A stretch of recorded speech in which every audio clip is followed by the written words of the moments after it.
Unlike former President Obama, who was nominated for a Nobel Peace Prize for essentially just getting elected and doing nothing, and unlike former President Joe Biden, who couldn't remember what he did the day prior while he was in office every single day, President Donald Trump has probably done more in the name of diplomacy and peace than any president in my entire lifetime, and now it's paying off more and more as day by day, it seems, more and more nominations for him to receive the Nobel Peace Prize come in, including most recently, right here, an army of monks gathering together saying that they appreciate President Donald Trump in his efforts for peace and are nominating him for the Nobel Peace Prize. Today, 70,000 Cambodian Buddhist monks are wholeheartedly supportive of our Cambodian Prime Minister Hun Manet to nominate you for the Nobel Peace Prize in recognition of your historic contribution in advancing world peace. Please accept, Mr. President, the renewal assurances of our esteem. From the bottom of our hearts, we deeply thank you and the people of the United States of America for your kindness. May the Buddha bless you all. Right now, 2,569 Buddhist monks would like to bless you and the First Lady of America and the people of the United States of America a good health and a long life. Thank you, Mr. President. Chia yon tao putia mule Ewang twang wicayo hao hicaya secaya mangkele apara citapalangke. So in other words, that was essentially over 2,500 Cambodian Buddhist monks gathered together, representing 70,000 total Buddhist monks who are all united on the front of nominating President Donald Trump for the Nobel Peace Prize for ending a war, essentially. That's, mind you, one of 6 total wars that President Donald Trump has successfully ended in just over 6 months in the Oval Office. This man is working towards peace at a rate I have never seen a president, either Democrat or Republican, work towards in my entire life. Mind you, I am a millennial, so all I have ever known is war when it comes to politics. I'm too young to really have remembered peace when it came to President Bill Clinton. I am old enough to remember the entirety of the Iraq and Afghanistan war under President Bush and under President Obama, for that matter, as it extended and continued to extend much longer than it needed to be. I also remember when Russia took Crimea under Obama's nose,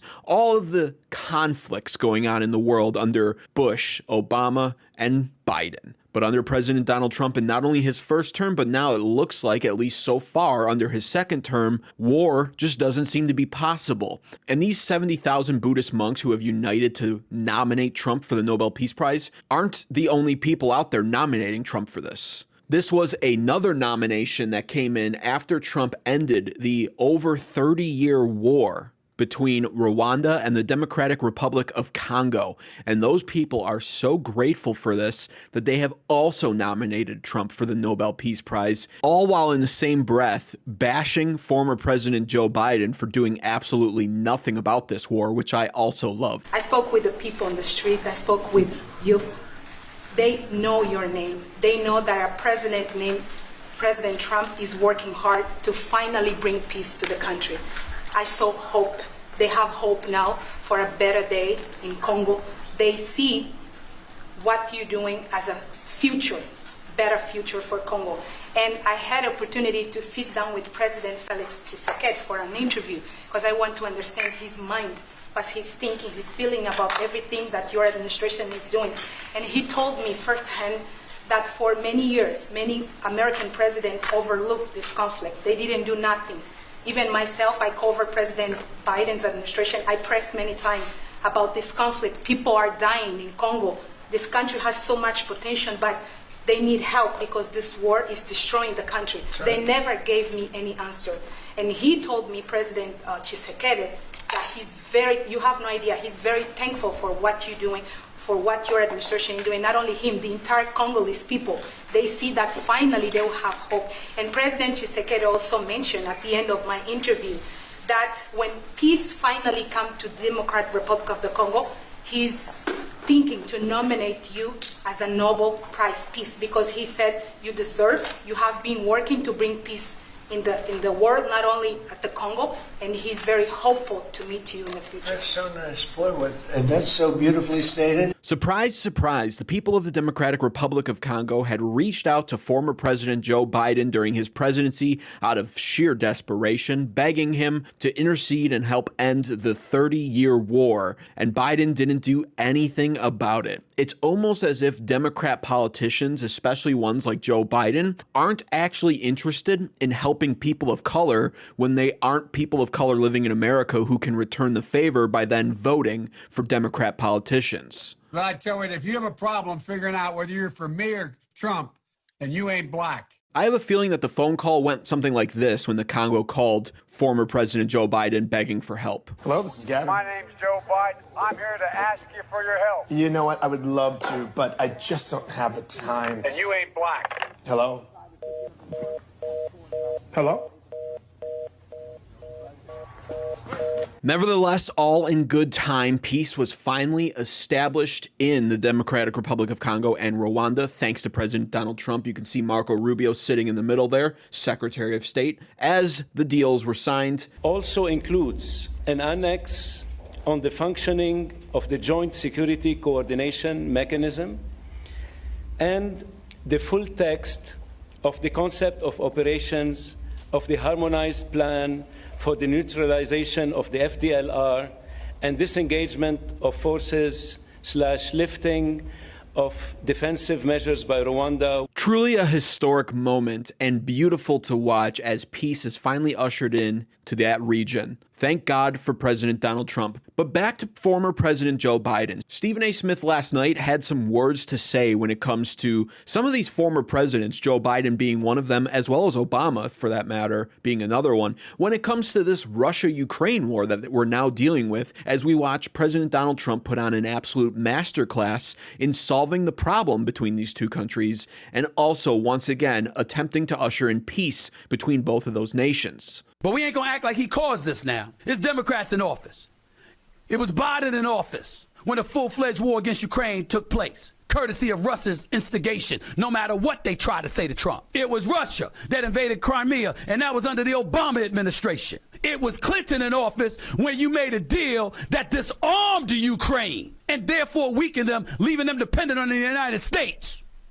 And now, here they are, having to beg for support. Tell me where Stephen A. Smith is wrong. You can't, because what he said was completely factual. Now, he left out the part where Bush also allowed Russia to take advantage of Ukraine, because that happened as well. But, you know, one of the most shocking nominations for Trump to receive the Nobel Peace Prize came from Hillary Clinton a few days ago, who semi-jokingly said that if Trump could usher in peace between Russia and Ukraine, that she would even nominate him for this. If President Trump were the architect of that, I'd nominate him for a Nobel Peace Prize. We are on the precipice of a meeting between President Trump and President Putin in Alaska. Drawing on your experience as Secretary of State, if you were en route to Alaska, what would you be looking to get? What does an acceptable deal look like? He is not meeting with a friend. He is meeting with an adversary, and an adversary who wants to see the destruction of the United States and the Western alliance. Unfortunately for Hillary Clinton, no one asked for her nomination. Nobody asked for her opinion either. And most ironically, she's saying he's meeting with an adversary who wants to see the destruction of the United States.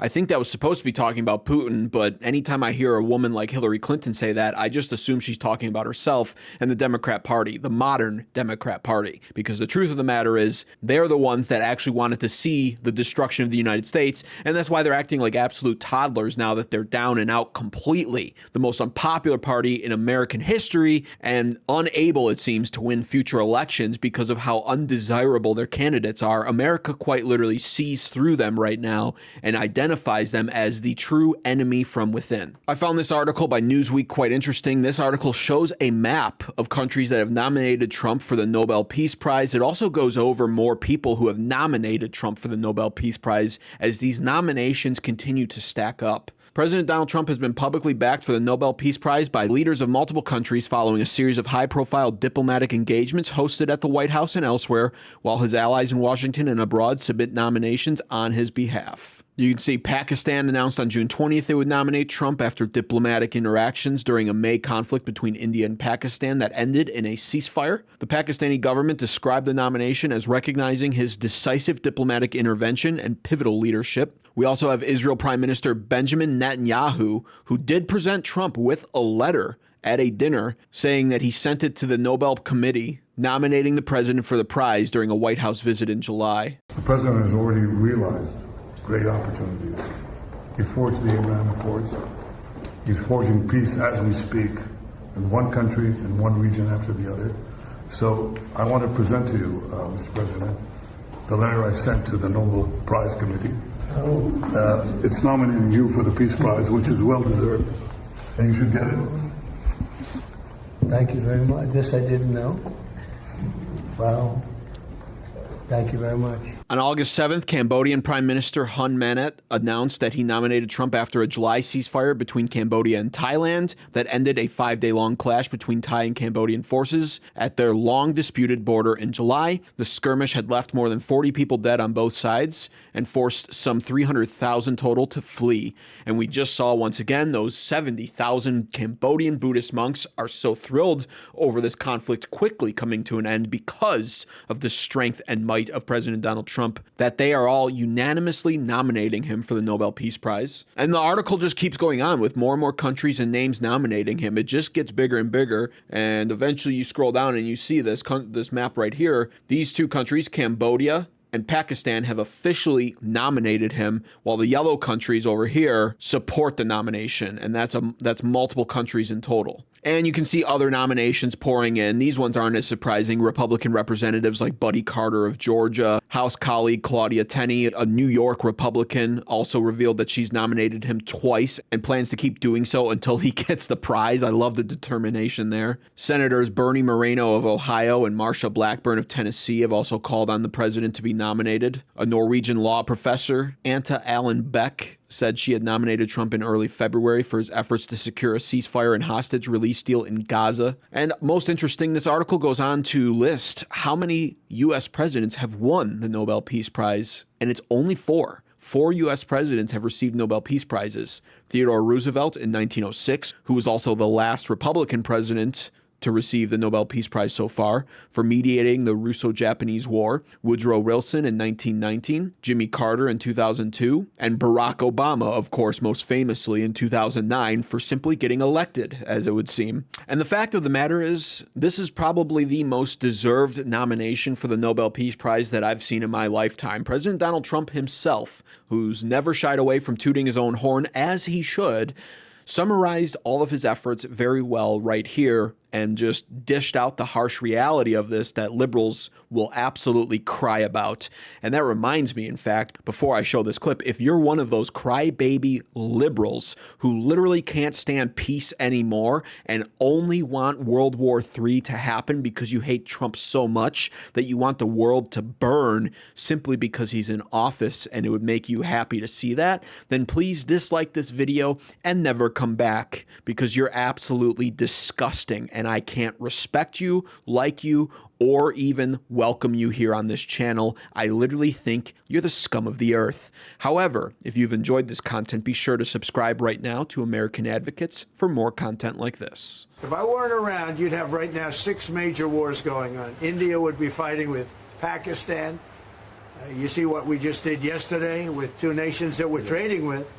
And during the trade, I said, I'm not going to do any trade deal unless you guys settle your differences. And we got it settled in 24 hours. I mean, they just announced it was settled, which was a tremendous thing. But Serbia, Kosovo is another one. We have many hotspots that were at war. I think a very big one was India and Pakistan, because you're talking about 2 nuclear nations.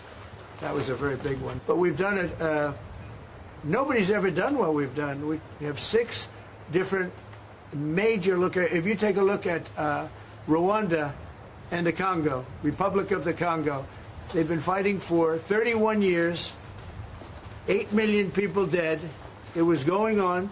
Nobody could go to that part of Africa. They were being killed. If to even walk there, you're being killed with machetes. And it was a violent situation. And I was able to, they liked Trump. They wanted to make a trade deal with Trump. They wanted us to take their rare earth. They want to give us their rare earth. And I got to know the leader of the Congo. I got to know both of them indirectly. And I called him. I said, let's end the war. I don't want anything until you end the war. And we ended the war. As you know, the foreign ministers came up 2 weeks ago, and the leaders are going to be coming very shortly to Washington, Rwanda and Congo. I mean, that's another one that we did. So we've done a lot. It's an honor to do it. It's not hard for me to do it. That's what a true leader right there looks like. Now imagine if Kamala Harris had won the election back in November. What a scary thought. Thank God for President Donald Trump. Comment down below with what you think on this. Does Trump deserve the Nobel Peace Prize? Let me know what you think, and thanks for watching.